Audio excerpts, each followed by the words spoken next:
Hello everyone, welcome to Bharatiya IAS Institute and UPSC Tufan. Today we'll be seeing some important and unique facts with respect to Ayodhya, the town where the Ram Lalla's consecration ceremony has been ended today and attended by a lot of dignitaries across the country and also across the world. In the meanwhile, I have seen that an important news with regard to Ayodhya. So we do have a Korean connection with respect to Ayodhya. As you know that this is UP, and in UP we are having Ayodhya, and you are having Bangladesh here, and followed by Myanmar, and all are there. And you also have in the Pacific Ocean, you have North Korea and South Korea. So the Korean relation is there with regard to this Ayodhya place. That is the news that has come. It is very interesting. So stay with me so that you will understand that how an Indian princess, okay, went to Korea and married to the king there, and that is how the relation has been forged between these two nations. Okay. Apart from that, we are also going to discuss about 15 interesting facts about the Ayodhya city, because it is important that it may come in the examination, and also for a commoner it is important to understand the biggest Ram temple and the GK with regard to that everyone should know in our country for sure. So let us get started with our discussion.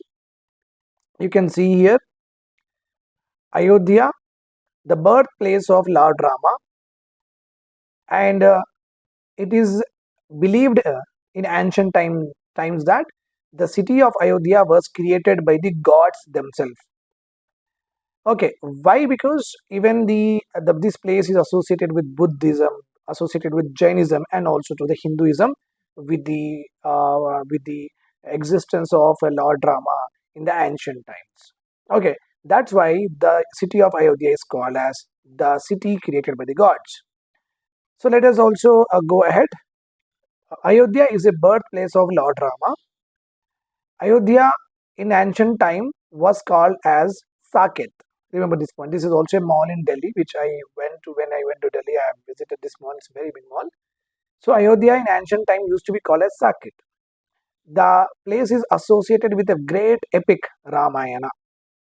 Okay, with the birth of Lord Rama, and the ruler of that particular Saket, which is present day Ayodhya at that time, was Lord Rama's father Dashrath. Okay, now Kingdom of Kosala. The city has been the capital city of one of the ancient Indian kingdoms called as Kingdom of Kosala. Means Ayodhya, this is Kingdom of Kosala, and here we are having what? Ayodhya. So Ayodhya functioned as a capital city of Kingdom of Kosala. The city of Kosala Desh was ruled by many eminent and very famous kings such as Sagar, Bhagirath, Raghu, Dilip, Dashrath, and after that, Lord Rama himself has administered that particular area. So you can understand that how it is the Ayodhya is a godly city. Along with that, very prominent rulers were associated with the Ayodhya city. Now let us discuss about the ancient Saketa. Historically, Ayodhya was also known as Saket, which I have already told you. The early Buddhist and Jain conical text mentions this particular aspect. So when we see the Buddhist and Jain text, we got to know that Ayodhya was called as Saket at that time. Okay, and many religious leaders, Gautam Buddha, Mahavira, visited and live in this city. That's why it is called as God's city. Now let us go ahead with another important GK with regard to Ayodhya, Kannauj Kingdom. During the 11th and 12th century CE, the Kannauj Kingdom arose in Ayodhya, and it was called later on. Ayodhya was called as Audh or Awadh, means a very big kingdom, which was called as Audh or Awadh, and under it the city of Ayodhya emerged. The Ayodhya city have a river called as Saryu River, very important for the examination, and it has lots of monuments of ancient times and artifacts are also there. The river is considered as one of the holiest river in India and is believed to be rejuvenated the people and help them wash away their sins. So if you just take a dubki or dip in the Saryu River, it has been believed that whatever the sins that you have done will be washed away. Then we also have Kanak Bhavan, one of the very famous temples in Ayodhya are Kanak Bhavan. Kanak Bhavan is believed to be a gift of Devi Sita by Kaikeyi. immediately after her marriage to the Lord Rama. So when uh, Lord Rama married to goddess Sita, and in exchange she got this Kanak Bhavan was gifted to her by the Kaikeyi. Then South Korea's connection, how it is there, we are going to learn about this in detail. Okay, no need to worry. Let us see some other facts. Ayodhya is also considered to be the birthplace of Raja Harishchandra. You might be aware of this fact. When we are in the young and childhood age, we used to say that tu bada tu Harishchandra Madban. You can understand that the Raja Harishchandra was very famous for not lying at all. He never lied. Okay, so it's a very big trait for a particular person not to live whole life. It's not possible in today's time for sure. So this particular place is also the birthplace of Raja Harishchandra, who is regarded as an icon of truth. You can see here very clearly. According to the legends, he gave away his kingdom, sold his family, and agreed to be a slave to fulfill a promise he has made to the sage Vishwamitra. You just imagine, okay, just to keep a vow, just to keep a promise to a sage, being a ruler. But what has happened? He has completely sacrificed all of his pleasures, luxuries, and also a family just to fulfill a promise. That's why he is called as Raja Harishchandra. Cities named after Ayodhya, the cities of Yogyakarta in Indonesia and Ayutthaya in Thailand are also named after Ayodhya. Remember this point. Then Manu. According to the Hindu philosophy, Ayodhya was founded by a mystic man, Manu. Remember this point. Some other facts. According to Hindu cosmology, Ayodhya is believed to have existed since the Treta Yuga. Treta Yuga is the second of all four yugs. Ayodhya is also home to Hanuman Garhi because of the it is also a home of Lord Hanuman. Then in the Ayodhya city, you will also find Sita ki rasoi, nothing but where goddesses Sita cooked food during her stay in Ayodhya. And the Ayodhya city people generally celebrate a Deepotsav festival annually. Okay, annually every year they will celebrate Deepotsav festival where the complete city will be lighted. Okay, with the lot of lamps from everyone.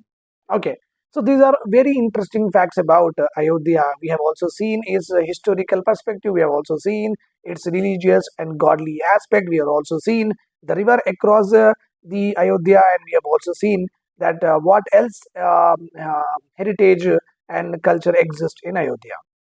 Now let us talk about the connection of Korea and India and Ayodhya. Recently, what happened? Obviously, the present government has invited a lot of celebrities, lot of political leaders, and also has given invitations to over 50 countries. Among the invitees is Kim Jin-soo from South Korea, a member of the Queen Heo dynasty. So she is a member of Queen Heo dynasty. She was also given what? Invitation to attend the Lord Ram's consecration ceremony, which is held today. Queen Heo, alternatively also known as Suri Ratna, was the cherished princess of Ayodhya. Just imagine a South Korean queen was actually a ruler of our present day Ayodhya in ancient times, as reported by Economic Times. Because everything, whatever I am telling, it is from the Economic Times newspaper only. Historical records suggest that she journeyed to Korea and married King Suro.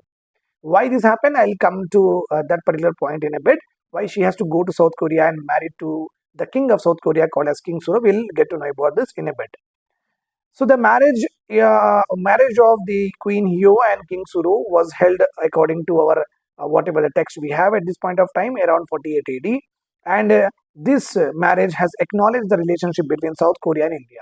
King Suro, who established the Karak dynasty in 42 AD, was a Queen's Hyo spouse. Queen's Hyo was the wife of we are having King Suro. King Suro is husband, belongs to South Korea. Queen Hyo was the wife of this King Suro, and she belongs to what? Ayodhya or present day, okay, in UP. Now let us see. So what happened once upon a time? The parents of Queen Hyo got a dream that she need to go to a place called as Gungon Gaya. Okay, her parents got a dream that she need to her daughter should go to a place called as Gungon Gaya. Okay, because they got in their dream that the King Suro of South Korea is actually searching for a queen. So that dream they got. That's why they also got the same dream that okay, to send her daughter, to send their daughter to the Queen Gungoya place. Later on, after their whatever they saw in the dream, so they followed the dream. They sent their daughter on a boat with gifts to meet King Suro, and eventually Queen Heo got married to what King Suro of Karak dynasty, and marriage took place. South Korean ambassador also acknowledged this. And at this point of time, the South Korean ambassador to India is Chang Jae-bok. Okay, he also commented with regard to relationship of South Korea and India. He said that it is very important place. Ayodhya was a very important place for both the countries. The legend about a Indian princess marrying a Korean king 2000 years ago has a Ayodhya connection. And he also said that in Korean text, whatever the text they are having, historical text, it is Ayodhya was referred to as Ayutha. So he said that I don't know if Ayutha is Ayodhya, but it's Ayutha in Korean language. So he generally want to say that Ayutha was Ayodhya only, or Ayodhya was Ayutha. Both means the same. So basically, uh, whatever they are having in their text, it clearly says that Indian princes have went to South Korea and married a king. Okay, there. So they have that particular text, and the place where the Indian queen has moved or lived was called as Ayutha in their text. In 2001, Uttar Pradesh government, in partnership with Gimme city in South Korea, also established the Queen Han Memorial Park in Ayodhya. This memorial park will actually showcase the life of Queen Heo and the Karak dynasty. So whatever a museum needs to have, all that memorial hall is built on a him. Okay, to know much about the connection between Ayodhya and the South Korea. This is all about today's lecture for mentorship for UPSC CSE and also for the PSIR optional and test series. You can call to the number given in the description and make better yourself with regard to your preparation. Always have a guidance. Okay, I'll be more happy to help you out. Thanks a lot. Bye bye. Take care.